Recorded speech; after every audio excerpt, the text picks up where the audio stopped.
إن الحمد لله نحمده ونستعينه ونستغفره ونعوذ بالله من شرور أنفسنا ومن سيئات أعمالنا من يهده الله فلا مضل له. Barang siapa yang Allah hendak memberinya hidayah, maka tiada siapa pun yang dapat menyesatkannya. Wa may yudlil fala hadiyalah. Dan barang siapa yang Allah hendak menyesatkannya, maka tiada siapa pun yang dapat memberi hidayah kepadanya. Asyhadu an la ilaha illallah wa asyhadu anna Muhammadan abduhu wa rasuluh. Allahumma salli ala sayyidina Muhammad wa ala ali sayyidina Muhammad. Allahumma syrah lana sudurana wa yassir lana umurana wahlul 'uqdatan min alsinatina yafqahu aqwalana. Amma ba'd. Qala Allah Ta'ala fil Qur'anil 'Azim, a'udzu billahi minasy syaithanir rajim. Wa tazawwadu fa inna khairaz zadit taqwa wattaquni ya ulil albab. Shadaqallahul 'azim. وقال رسول الله صلى الله عليه وسلم أفضل ما كنت أنا والنبيون من قبلي لا إله إلا الله وحده لا شريك له له الملك وله الحمد يحيي ويميت وهو حي لا يموت وهو على كل شيء قدير. Alhamdulillah, pertama-tama kalinya marilah sama-sama kita memanjatkan setinggi-tinggi rasa syukur kita pada Allah Subhanahu wa taala kerana dengan limpah kurnianya, taufik hidayahnya, alhamdulillah Allah masih lagi memberi kita nafas untuk pagi ini. Allah masih lagi memberi kita pinjaman umur. Alhamdulillah Allah masih lagi memberi kita nikmat kesihatan, nikmat yang paling besar, nikmat iman, Islam serta ihsan. Alhamdulillah, tuan-tuan, puan-puan rahmati Allah sekalian, insya-Allah sempena cuti umum pada pagi ini, insya-Allah. Cuti umum apa Tai Pusam. Jadi insya-Allah, jadi saya tak berminatlah nak menghuraikan berkenaan dengan Tai Pusam pada pagi ini. Jadi lebih kepada perkongsian berkaitan dengan kehidupan kita, insya-Allah. Tuan-tuan, puan-puan rahmati Allah sekalian, sedikit pengenalan lah. Saya ni first time lah di sini, Masjid Baitul Mahabbah. Alhamdulillah. Sedikit pengenalan, nama diberi Muhammad Izzat Hafizullah bin Muhammad Rafi. Saya asal daripada Kelantan, Pasir Mas, Kelantan. Dan sekarang ini menetap di Shah Alam, Seksyen 8 Shah Alam. Sebelum ni berpendidikan saya daripada USIM, Universiti Sains Islam Malaysia, ambil dalam bidang takhasus fiqh dan fatwa, Fakulti Syariah Undang-Undang di USIM. Baru saja grad dalam 2013 itu. Kemudian berkhidmat di Surau Al-Ittihadiyah Seksyen 9 Shah Alam sebagai pegawai surau di sana, lebih kurang dalam 2 tahun lebih. Dan baru saja menamatkan perkhidmatan di sana 31 Disember itu. Jadi bermula tahun baru ni, saya lebih kepada pendakwah bebas lah, kuliah-kuliah serta sekarang ni pun dalam proses untuk kita buka satu center, Quranic Center di Subang Permai, insya-Allah, untuk kelas Al-Quran bagi semua golongan lah, kanak-kanak juga dewasa, insya-Allah. Jadi tuan-tuan rahmati Allah, setelah sikit sebanyak latar belakang saya, insya-Allah pada pagi yang indah ini, pagi yang mulia ini, insya-Allah kita akan berkongsikan beberapa perkara lah, insya-Allah. Jadi saya ni lebih kepada perkongsian lah, nak mengajar ni tak ada ilmu sangat, lebih kepada perkongsian ilmu, yang mana ada kita berkongsi, insya-Allah. Tuan-tuan, puan-puan rahmati Allah sekalian, kita dalam kehidupan sehari kita ni tidak kita ni akan berhadapan dengan perkara-perkara yang berkaitan dengan takwa, berkaitan dengan pahala, berkaitan dengan dosa, berkaitan dengan maksiat. Itu semua benda-benda yang ghalibnya kita hari-hari akan menempuhnya. Tak buat dosa, kita buat pahala. Kadang-kadang kita dalam kita nak buat pahala pun ada tersesat, ada terlalai, hingga kan terbuat dosa dan sebagainya. Itu perkara yang ghaliblah kita buat hari-hari, akan itulah perkara yang biasa kita buat. Kita ni tak boleh jamin dalam sehari kita ni tak buat pun dosa. Tak ada seorang pun boleh jamin yang dalam sehari kita ni tak buat dosa. Akan ada, mungkin kalau kita ni tak terlepas daripada perbuatan, mungkin kita dijaga bab perbuatan kita ni, amalan kita ni kita jaga, tapi mungkin kita tak dapat nak kawal dalam bab hati kita. Itu juga boleh menimbulkan perkara-perkara yang tak baik, yang ada sifat riya, ada sifat dengki kepada orang. Itu semua yang boleh mengundang dosa untuk kita. Jadi itu semua perkara-perkara yang kita tak boleh nak elak. Seperti mana yang saya bacakan tadi di awal tadi, satu ayat Al-Quran, wa tazawwadu fa inna khairaz zadi taqwa. Allah kata apa? Wa tazawwadu, berbekallah kamu, Allah kata. Fa inna khairaz zadi taqwa. Sesungguhnya bekal yang paling baik adalah takwa kepada Allah Subhanahu wa taala. Kenapa Allah sebutkan dengan bekal? Sebabnya kita ni berada di dunia yang mana dunia tempat persinggahan yang kita akan pergi ke satu lagi tempat yang dinamakan dengan akhirat.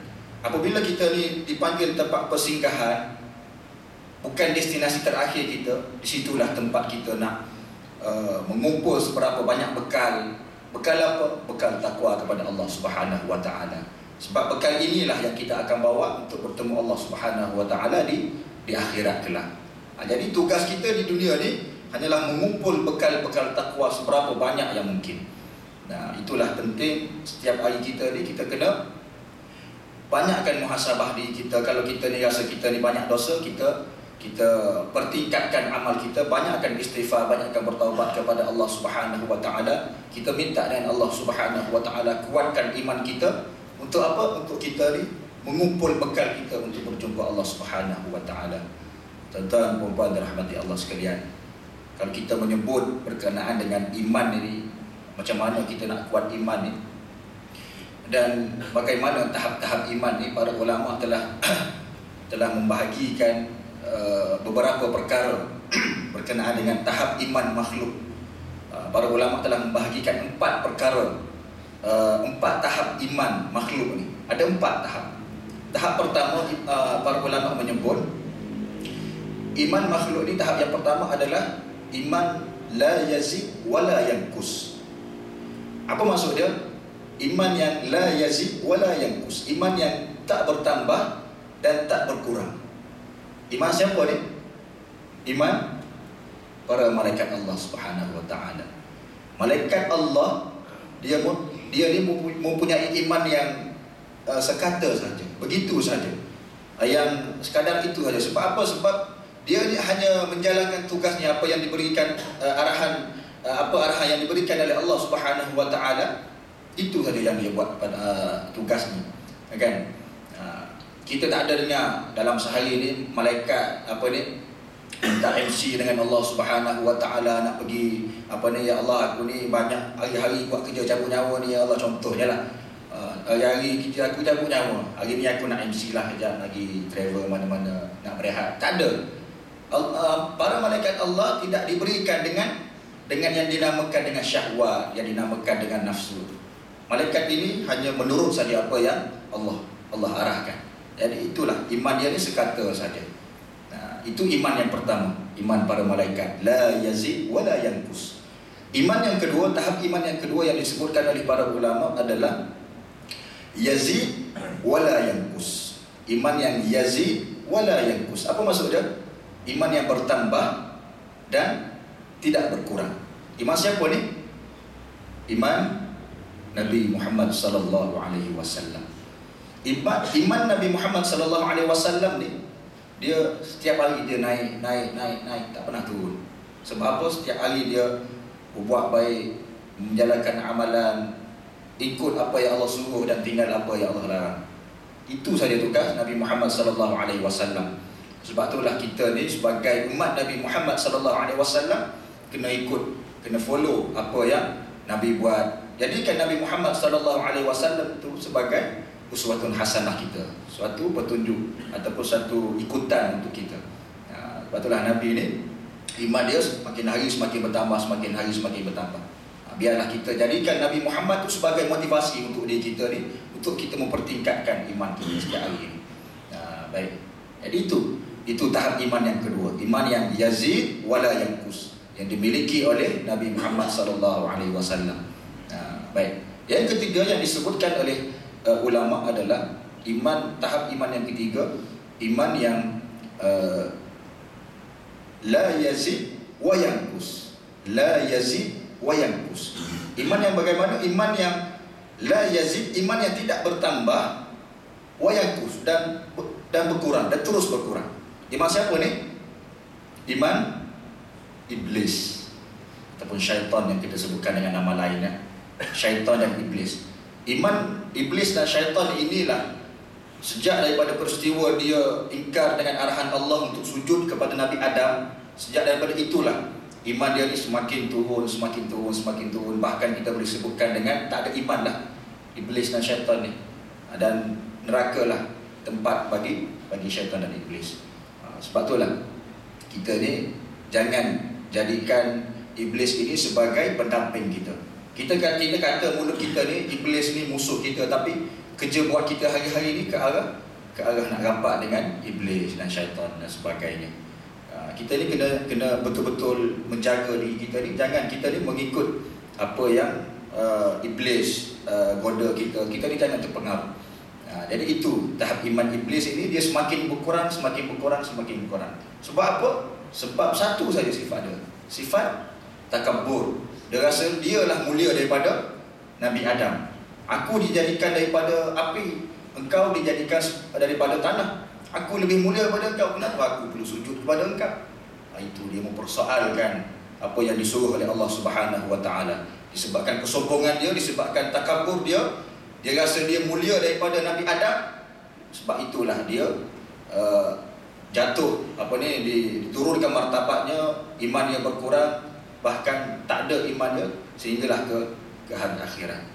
Jadi kita perlu jaga diri kita. Kita bimbang, takut-takut kita dalam sehari kita ni ada terpengaruh, ada ke arah nak seperti syaitan ini. Banyak kadang-kadang kita rasa kita ni lebih mulia daripada orang, itu pun salah satu ciri kita ni nak seperti syaitan itu. Jadi kita kena jaga betul-betul, jangan kita ni jadi seperti syaitan. Jangan kita rasa kita ni tinggi. Kalau kita ni sebagai, kita ni ada pangkat tinggi, kita jangan tunjukkan kita ni tinggi. Kita ni kena sentiasa merendah diri. Itu yang pentingnya. Seperti mana ada istilah motivasi yang menyebut apa? Dia kata dream big, be different, stay humble. Apa dia? Dream big, big dream, maknanya kita bercita-cita besar. Be different, apabila kita dah bercita-cita besar, kita pun buat perkara ke arah apa yang kita nak capai itu dengan cara yang berbeza untuk kita capai apa yang kita nak tu. Dan akhir sekali dalam masa kita nak capai benda besar yang kita nak tu, akhir sekali kita kena tapiskan dengan be humble, iaitu stay humble, iaitu kita kena merendah diri. Kita jangan mengangkat diri kita ni. Takut-takut kita sama saja dengan iblis dan syaitan tu tadi. Sama saja. Kita risau iman kita ni berkurang daripada hari ke hari, kita bimbang. Baik, itu tahap iman yang ketiga, la yazid wa yanqus. Dan yang terakhir sekali, tahap iman yang keempat yang disebutkan oleh para ulama adalah iman yang yazid wa yanqus. Yazid wa yanqus. Iman siapa ni? Iman kita lah. Iman saya, iman tuan-tuan, iman ayah-ayah, iman ibu-ibu di belakang sana. Itu iman kita semua. Iman Nabi Muhammad yang kadang-kadang kalau kita ni iman kita naik dalam satu hari itu, jadi apabila kita kuat iman, jadi iman kita semakin naik. Apabila kita buat kebaikan, iman kita semakin naik. Tapi ada di mana-mana kita terlalai, terleka di sanalah iman kita ni boleh berkurang. Jadi kita ambillah motivasi dengan iman Nabi Muhammad tadi untuk kita koreksi diri kita. Kita cuba motivasi diri kita untuk kita tingkatkan iman kita. Dengan kita ambil motivasi syaitan tu tadi, yang mana hari dia ni iman dia semakin berkurang. Baik tuan-tuan, puan-puan dirahmati Allah sekalian, itulah sebagai mukadimah kita pada pagi ini. InsyaAllah saya tak akan ambil masa yang lama untuk pertemuan pada pagi ini. Apa yang saya nak bincangkan ataupun nak dikongsikan dengan tuan-tuan, puan-puan pada yang dirahmati Allah sekalian pada pagi ini adalah berkenaan dengan azam. Sebelum ni mungkinlah dah banyak dah ustaz-ustaz datang ke sini yang kalau di awal tahun ni biasanya ghalib dia mentaliti masyarakat kita apabila kita bercakap berkenaan azam ni, dia biasanya di awal tahun kan. Apabila masuk tahun baru je akan sebut berkenaan dengan azam. Masuk tahun baru je azam. Kalau azam je masuk tahun baru. Azam je masuk tahun baru. Kan itu mentaliti masyarakat kita sebenarnya. Tapi hakikat sebenar azam ni kita tak boleh nak berkata begitu. Azam ni dia bukan bermusim sebenarnya. Azam ni dia bersifat dengan sentiasa. Kita ni kena sentiasa berazam. Dan azam kita pula, kita ni biasalah kalau disebut azam ni kita akan sebut apa? Kita akan sebutkan dengan perkara-perkara yang kita nak lah. Contoh kalau kita dah masuk tahun baru ni, kita azam kita nak rumah baru, kita berazam kita nak kereta baru, kita berazam kita nak apa-apa lagi lah benda-benda keduniaan. Itu semua tak menjadi masalah, tak menjadi kesalahan untuk kita berazam dengan azam keduniaan ni. Tapi biarlah azam yang melibatkan keduniaan, rumah baru, kereta baru ni, biarlah itu semua tu biarlah kita letak di belakang. Nombor 7, nombor 10, nombor 11, biarlah di belakang. Biarlah kita letak azam kita ni yang utama, yang di hadapan ni adalah azam kita ke arah akhirat. Jadi apa yang saya nak kongsikan pada pagi ini adalah 3 perkara yang perlu kita azam dalam Islam, insya-Allah. Jadi sebenarnya dia ada 6, tapi untuk pagi ini insya-Allah saya akan sebutkan 3 lah. Dalam masa yang ada ni insya-Allah saya akan cuba berkongsikan 3 perkara yang perlu kita azam dalam Islam. Baik. Yang pertama, perkara yang perlu kita azam yang pertama adalah azam akidah. Azam akidah. Apa azam akidah ni? Azam akidah ni kita kata, ya Allah, ya Tuhanku, aku berazam ya Allah pada tahun ini dan setiap hari dalam hidupku, ya Allah, aku berazam, aku nak mempertingkatkan iman aku nak memperkemaskan tauhid aku kepadamu ya Allah. Kita berkatakan demikian. Jadi itulah azam akidah. Orang Islam kita ni jarang kita ni berazam yang demikian. Yang banyaknya yang menyebutkan benda-benda yang keduniaan dulu. Jadi kita cuba ubah persepsi kita, mentaliti kita cuba ubah. Biarlah yang azam kita ni biarlah ke arah akhirat. Azam akidah itu yang utama sebenarnya. Kita azam, aku nak memperkemaskan tauhid aku kepadamu ya Allah. Kita berkata demikian. Jadi apabila kita ada target kita ada plan kita nak memperkuatkan tauhid kita, jadi kita kena ada lah strategi kita macam mana kita nak capai kepada azam tersebut. Dia tak boleh, dia azam ni kita target apa yang kita nak buat dan kita kena buat. Itulah baru azam.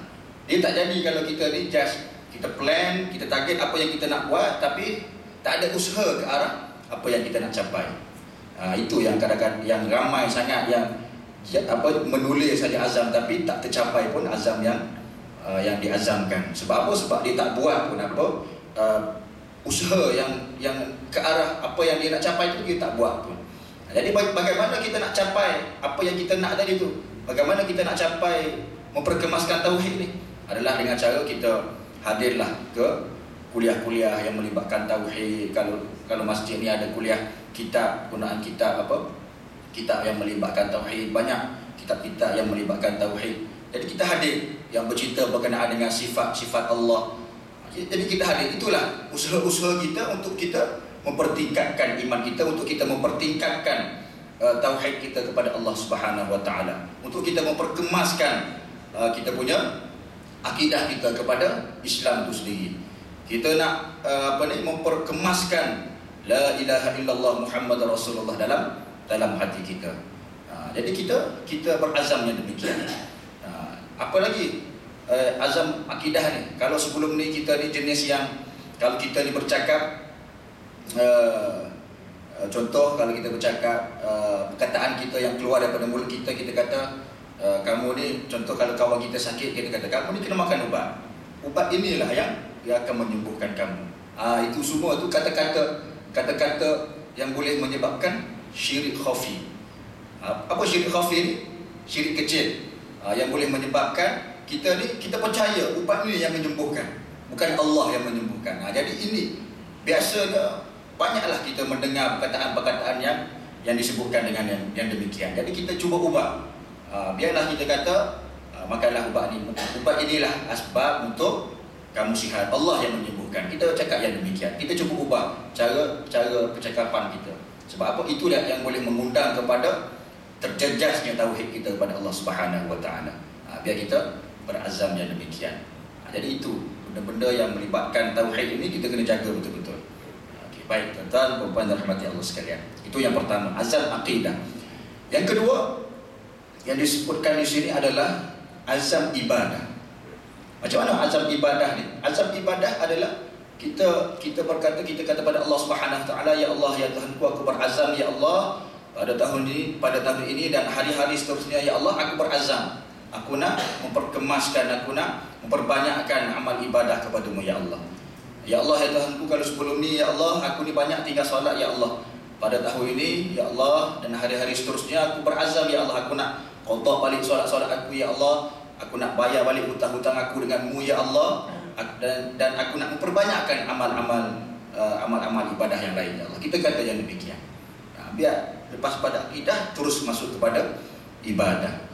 Biarlah ya Allah kita kata pada Allah Subhanahu Wa Taala, ya Allah, pada tahun ini ya Allah, masuk saja Ramadan, aku ada plan, aku ada target ibadah aku sendiri.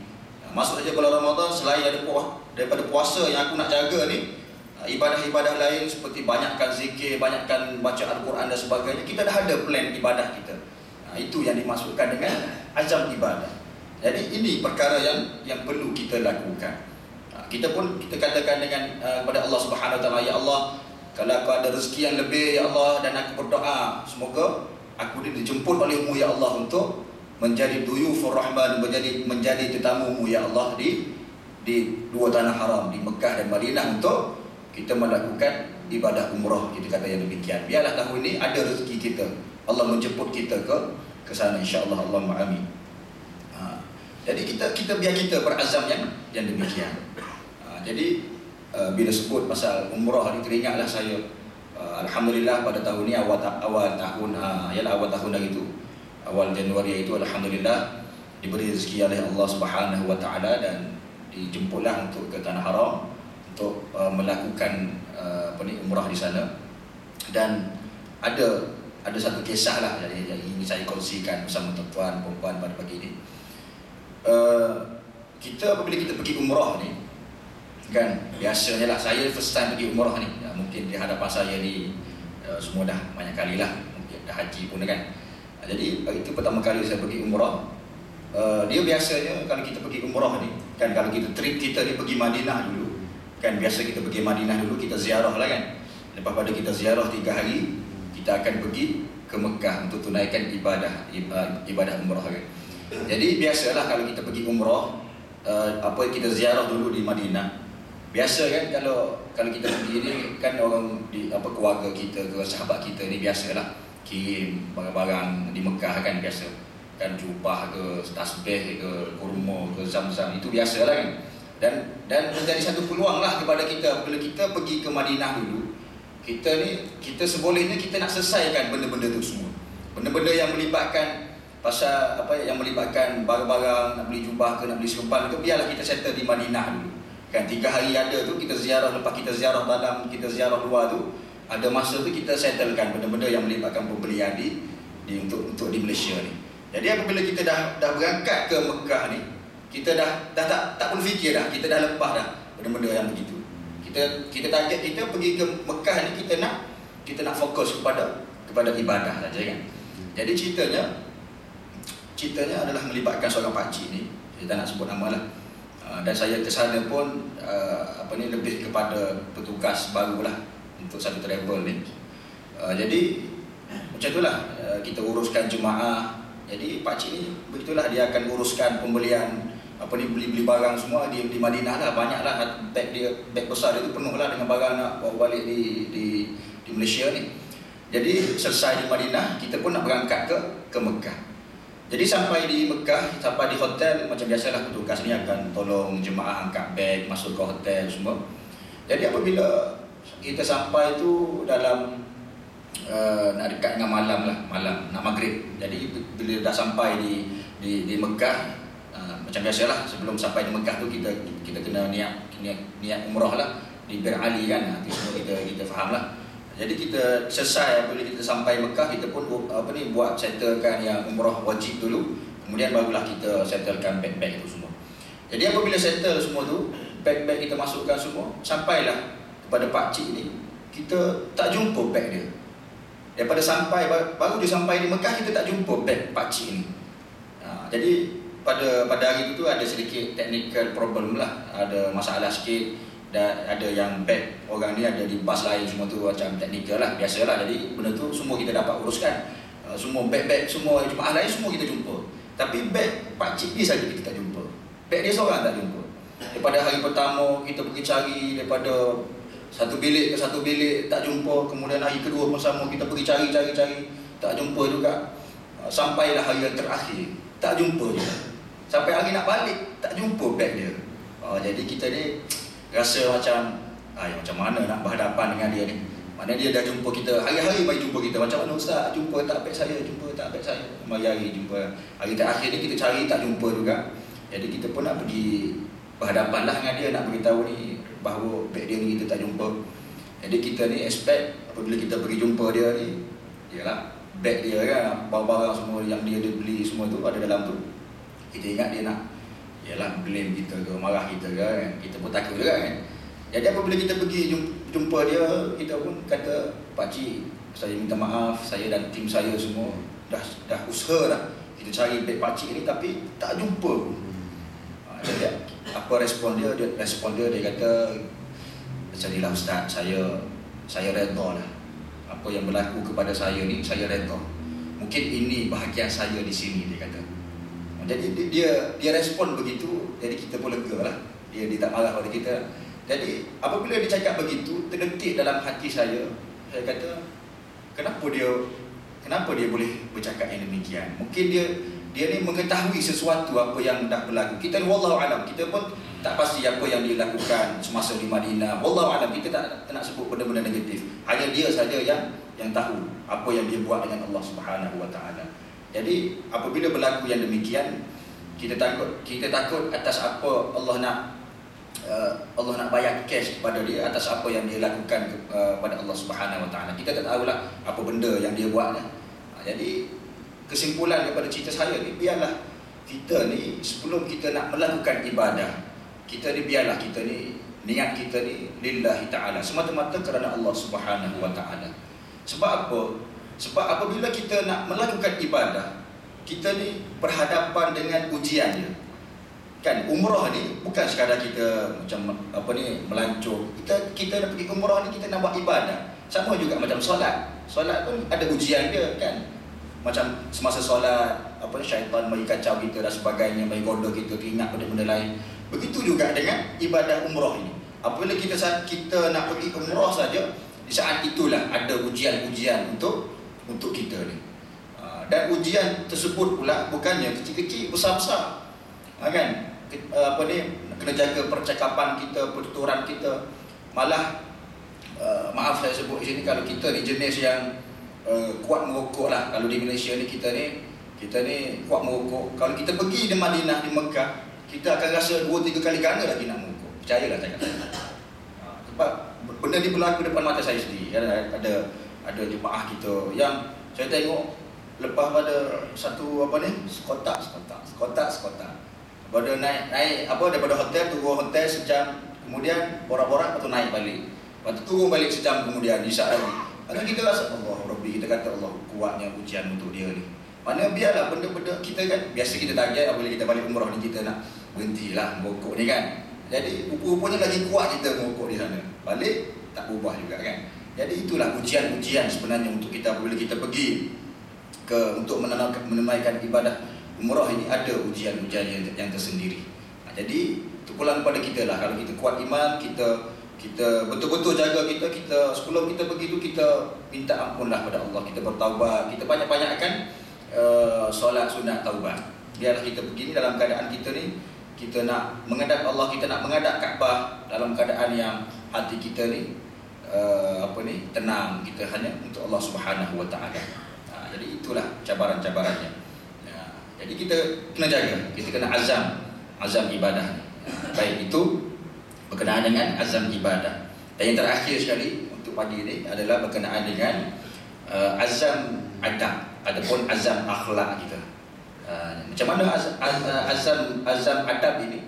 Azam adab ni adalah azam yang kita kata pada diri kita, ya Allah, kita kata pada Allah Subhanahu Wa Taala, kita kata ya Allah, pada tahun ni dan hari-hari seterusnya, ya Allah, aku nak memperbaiki adab-adab dalam diri aku ni. Aku nak memperelokkan akhlak dalam diri aku ni. Kalau aku sebelum ni jenis yang banyak yang kurang beradab dengan mak ayah, kurang beradab dengan sahabat-sahabat, pada tahun ni aku nak menjadi orang yang berubah, orang yang baik, orang yang menjaga adab. Kita kata yang demikian. Dan banyaklah adab-adab yang boleh kita amalkan, dan ada antara adab-adab yang boleh kita aplikasikan dalam hidup kita ni. Antaranya adalah dengan kita dalam bab bismillah, baca basmalah ni. Kan? Kita ni kalau biasa kita baca bismillah ni benda-benda besar, nak makan, nak naik kereta kan. Benda tu kita biasanya kita ingatlah. Nak makan, naik kereta, nak mulakan perjalanan, nak solat, itu semua benda-benda yang kita akan insya-Allah lah kita akan baca bismillah. Tapi sebenarnya bismillah ni konsep dia, setiap benda yang kita nak buat kita kena baca bismillah. Paling kurang kita sebut bismillah. Mungkin kita tak nak Bismillahirrahmanirrahim ni panjang sangat bagi kita, tapi ringkasnya kita bacalah dengan nama Allah tu, bismillah. Jadi banyaklah benda-benda yang kita boleh buat. Contoh benda yang boleh kita buat, benda yang sentiasa berada dengan kita, contohnya handphone lah kan. Handphone ni kalau lah ada orang call kita lah kan, call naik nama lah ayah kita kan, incoming call kan. Jadi kita nak angkat ni, pernah tak kita ni nak slide ni, nak angkat, kita baca bismillah. Bismillah, Assalamualaikum, cakap. Ada ke dalam dalam sehari kita buat yang demikian? Ada ke? Kadang-kadang kita terlupa, terlepas pandang benda-benda yang sekecil itu pun sepatutnya kita kena baca Bismillahirrahmanirrahim. Biar kita amalkan adab-adab yang simple-simple ni, yang mudah-mudah untuk kita amalkan. Banyak lagi baca bismillah, nak buat benda lain, macam nak keluar masuk surau tu macam tak biasa kita buat kan. Baca bismillah, bismillah, bismillah, bismillah, dengan nama Allah. Yang kita niat mudah-mudahan Allah melindungi kita dari segala perkara-perkara yang tak diingini. Itu adab-adab dia lah. Adab lain yang boleh kita amalkan adalah dengan kita bagi salam, bab salam kan. Kita memberi salam, orang bagi salam kepada kita, Assalamualaikum, kita kena jawab Waalaikumsalam. Dari segi adabnya yang dianjurkan oleh Nabi Muhammad SAW, apabila seseorang memberi salam, kita kena jawab seperti mana yang dia bagi, dan lebih baik lagi dan afdal lagi kita lebih lagi. Contoh dia bagi salam Assalamualaikum, kita kena jawab Waalaikumsalam warahmatullah. Maknanya kena lebih lagi dari segi adabnya. Kan, orang bagi salam Assalamualaikum warahmatullah, kita jawab Waalaikumsalam warahmatullah. Itu seringkasnya, dan lebih elok lagi kita lebihkan Waalaikumsalam warahmatullahi wabarakatuh. Itulah. Jadi segi adabnya, jawab salam ni jawab seperti mana yang orang tu bagi, dan lebih baik lagi lebih daripada itu. Sebab dalam kisah Rasulullah SAW, dalam sirah Rasulullah SAW, pernah sahabat memberikan hadiah kepada Nabi Muhammad SAW dengan buah kepada Nabi. Sahabat ni dia hadiahkan buah kepada Nabi, kemudian Nabi balas balik dengan segenggam emas berlian kepada sahabat yang berikan buah kepada dia tadi itu. Jadi Nabi itu yang Nabi buat. Apabila orang bagi ke dia sebanyak dia akan bagi lebih lagi pada orang yang bagi kepada dia. Sama juga dengan salam ni. Maknanya orang bagi sebanyak itu, kita kena bagi juga sama yang dia bagi ataupun lebih lagi. Itu dari segi adabnya. Tak salah kalau kita dari segi hukum dia, kita bagi salam Assalamualaikum warahmatullahi, kita Waalaikumsalam, kecil kan, mana kita bagi sikit. Dari segi hukumnya, hukum jawab salam tu wajib, mana kita bagi itu dah lepas dah. Cuma dari segi adabnya kita bagi sikit tu kan, orang bagi assalamualaikum warahmatullahi, kita jawab waalaikumsalam saja tu. Dari segi adabnya tak betul, tak apa cantik. Lebih yang cantik tu kita jawab sama apa yang orang tu bagi. Itu dari segi adabnya. Baik. Jadi tuan-tuan dan puan rahmati Allah sekalian, itulah 3 perkara yang boleh saya sampaikan pada pagi ini.